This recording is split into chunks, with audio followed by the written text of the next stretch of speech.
Hi everyone, this is Irma with my note cards again for another quick tip.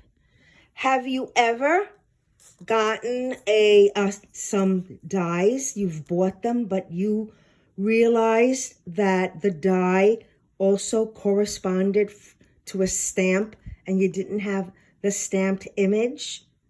That happened to me not too long ago.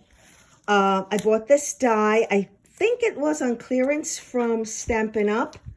And I'm just going to show you. It really goes with this image. Obviously, I bought the die. I did not buy the stamp.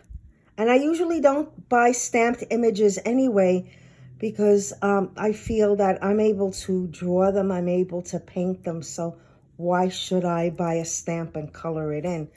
But it did go with this one. So instead of putting this aside and not using it or giving it away or throwing it away, I decided to go ahead and use it. Now I put it up against my cardstock and I traced it.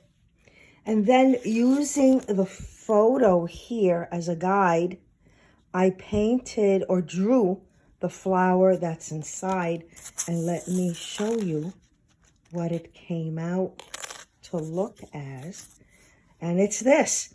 Now, isn't this cool?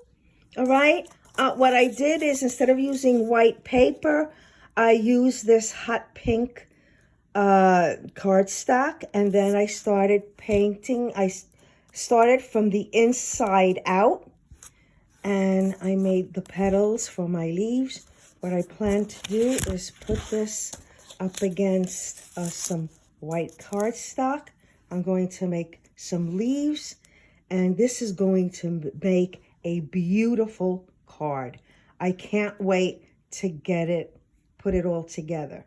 So that's just a suggestion. If you ever buy a die that has a corresponding stamp and you don't have it, just think out of the box.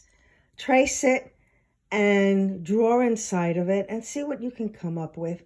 When all is said and done, at the end of the day, it may look a lot better than the stamped image anyway. Thanks for watching, and I'll see you again next time.